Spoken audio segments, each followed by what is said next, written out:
bahwa ada perjuangan lain ya di samping menggunakan formal struktural ya, yaitu perjuangan yang non formal ya.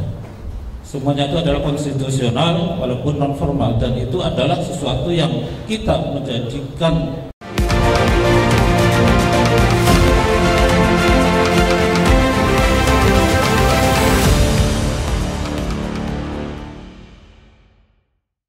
Bismillahirrahmanirrahim.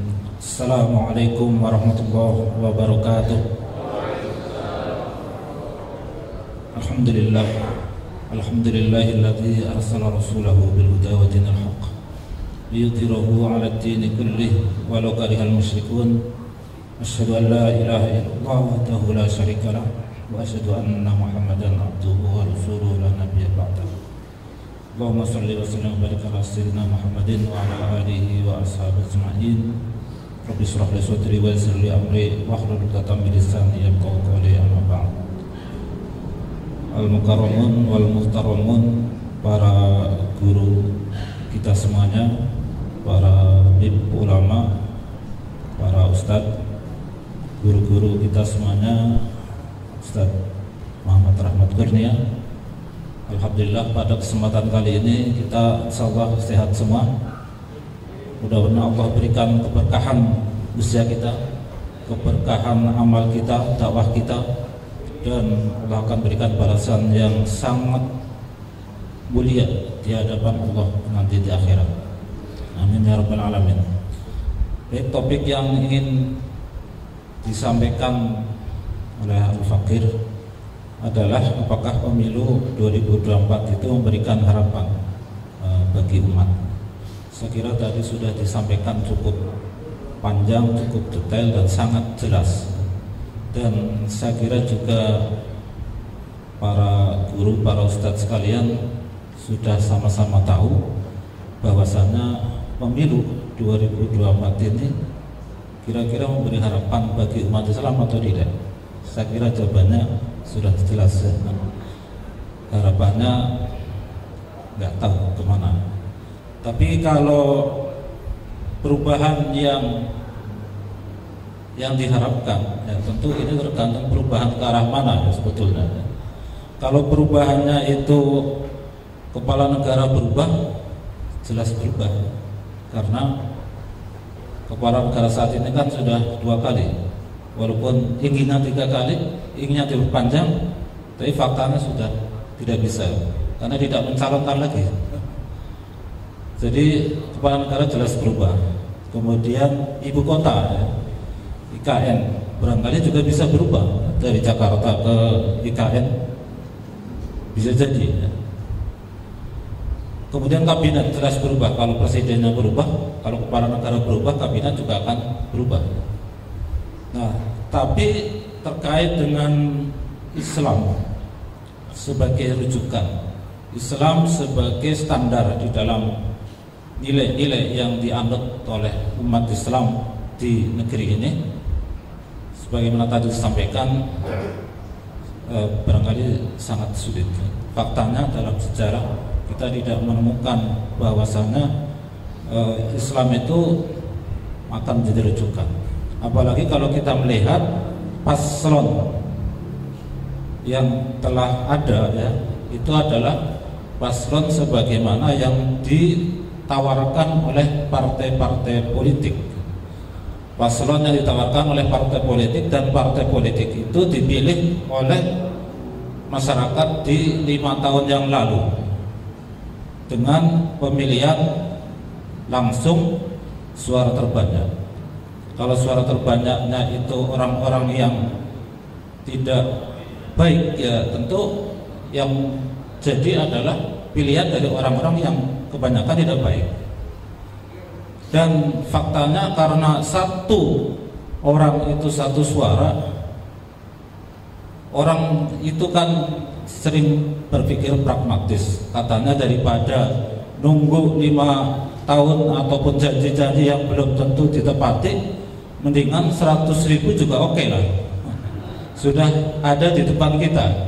itu bisa langsung diambil daripada nunggu janji yang memang belum tentu ya. Nah ini kebanyakan seperti itu. Nah kalau ini yang diberi kesempatan untuk memilih dan jadi orang yang menjadi pemimpin itu adalah pilihan berdasarkan orang-orang seperti itu, ya itu tidak akan bisa diharapkan sebagaimana yang menjadi harapan umat Islam. Kemudian harapan bahwa Islam kafah itu diterapkan apalagi. Nah karena itu kalau kita merujuk bahwa umat Islam, orang-orang beriman itu habitatnya hidup mereka itu adalah di dalam lingkungan, di dalam sistem Islam. Artinya harapan bahwa Islam sebagai lingkungan yang akan nanti kita hidup di sana itu tidak akan bisa diwujudkan dengan kondisi sekarang atau dengan pemilu yang realitas sudah berjalan sekian lama. Maka tidak ada harapan pula dengan adanya apa yang akan terjadi di 2024 untuk mewujudkan diterapkannya Islam kafah. Padahal habitat umat Islam adalah hidup di dalam Islam kafah. Sebagaimana ikan ya, ikan itu habitatnya dan hidupnya, lingkungannya itu kan di air. Kalau dia ditaruh di darat yang tidak ada air atau airnya sangat sedikit, itu akan kesulitan, akan menggelepar kepanasan, lama-lama mati. Nah umat Islam nampaknya seperti ini karena umat Islam itu kan habitatnya di dalam kehidupan Islam, lingkungan Islam. Ketika itu kita ingin hidup dalam lingkungan Islam itu dipersulit, berarti habitat kita sebetulnya bukan habitat dalam lingkungan Islam. Maka realitas kita itu hidup laksana ikan yang ada di darat, kesulitan. Bapak Ibu sekalian, para guru yang saya muliakan, yang saya hormati. Nah, dengan habitat itulah kita berharap bahwa hidup kita itu akan optimal dalam konteks setiap amal kita akan dinilai sebagai amal kebaikan. Setiap amal kita adalah amal mendekatkan diri kita kepada Allah Subhanahu wa taala, dan insya Allah itu akan menjadi jaminan kita menghadap Allah dengan kemuliaan. Karena seluruh amal itu kita laksanakan dalam wujud ketaatan kita kepada Allah Subhanahu wa taala. Karena itu sungguhnya dalam perjalanan ini ya, kalau kita melihat dalam perjalanan di negeri ini ya, barangkali sejak orde yang pertama ya, orang mengenal orde baru ya, orde lama ya. Kemudian diganti dengan orde baru. Selanjutnya diganti dengan orde reformasi. Setelah orde reformasi, barangkali sekarang orde apa ya?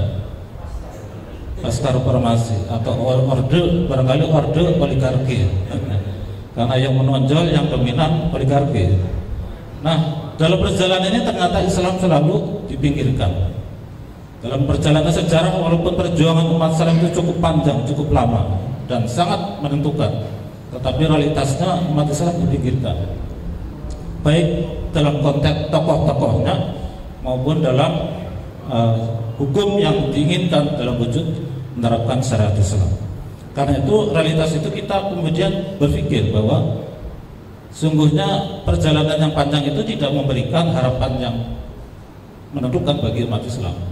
Nah, tetapi kita masih berharap, karena tadi sebagaimana disampaikan oleh guru kita Ustaz Ahmad Kurnia, bahwa ada perjuangan lain ya, di samping menggunakan formal struktural ya, yaitu perjuangan yang non formal ya. Semuanya itu adalah konstitusional walaupun non formal, dan itu adalah sesuatu yang kita menjadikan harapan bahwa ternyata masih ada jalan yang masih kita bisa tempuh perjuangan itu melalui jalan dakwah, melalui jalan umat. Karena itulah mudah-mudahan para guru, para ustadz sekalian bisa konsentrasi di dalam membina umat, di dalam melakukan perjuangan ini melalui jalan umat, melalui jalan dakwah, tidak kalau kanan kalau kiri ya, cari capres cawapres mana, tapi kita konsentrasi di dalam membina umat dengan jalan dakwah ini. Mudah-mudahan Allah berikan kekuatan, Allah berikan kemampuan kepada kita sekalian untuk istiqomah di dalam menempuh jalan ini. Bila taufiq hidayah, assalamualaikum warahmatullahi wabarakatuh.